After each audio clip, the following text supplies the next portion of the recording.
We can go now to our correspondent in Kyiv, Gulliver Cragg. Good morning, Gulliver. The US president is being very optimistic about this phone call with Vladimir Putin, but what are Ukrainians expecting, if anything, to come out of it? Well, as we heard there, I think the President, Volodymyr Zelensky, is a lot less optimistic.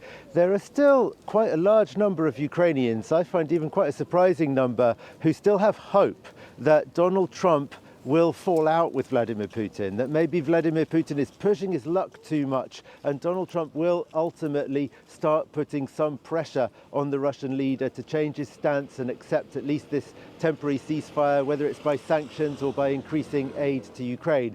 But let's face it, the signs are not good. In the course of the week since the 30-day temporary ceasefire was proposed, Donald Trump has apparently believed Vladimir Putin when he falsely claimed that Ukrainian soldiers in Kursk region in Russia were surrounded, calling on the Russian leader to save their lives, trying to take credit for saving their lives when they weren't surrounded at all. That's according not just to the Ukrainian military, but to numerous independent observers, including some Russian ones.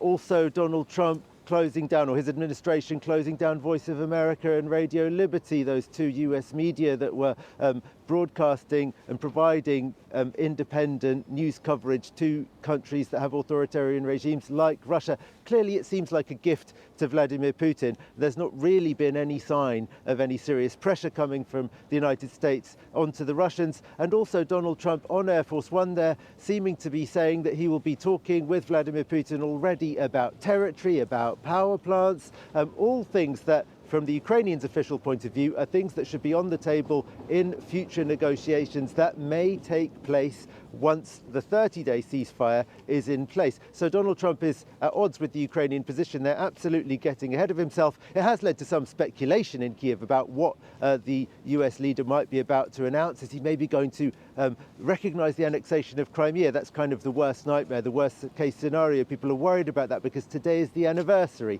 of Russia's annexation of Crimea, March the 18th, 2014. Or is Russia going to spring something of a surprise and voluntarily give back the Zaporizhzhia nuclear power plant, which it occupies? A lot of people in Ukraine are speculating about that because it's actually of no use to Russia. They can't use it. They destroyed the reservoir that is needed to keep it cool. So that might be a sort of easy thing that Vladimir Putin might decide to give as a kind of goodwill gesture.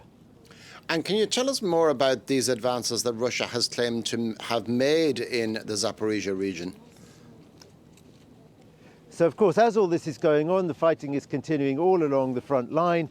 Recently, it was mostly about Sudzha and the end of the Ukrainian incursion into Kursk region in Russia and in Donbass, where the Russians were advancing in southeast Ukraine. Now they've advanced a little bit also in Zaporizhzhia region, further to the west. Very incremental gain. They claim to have taken a couple of villages, but the Ukrainians deny that, but they do recognize that they've advanced a little bit. It is, of course, worrying because they hadn't advanced at all in Zaporizhzhia region, the Russians, for weeks, but on the other hand, it's a very, very, very small advance so far.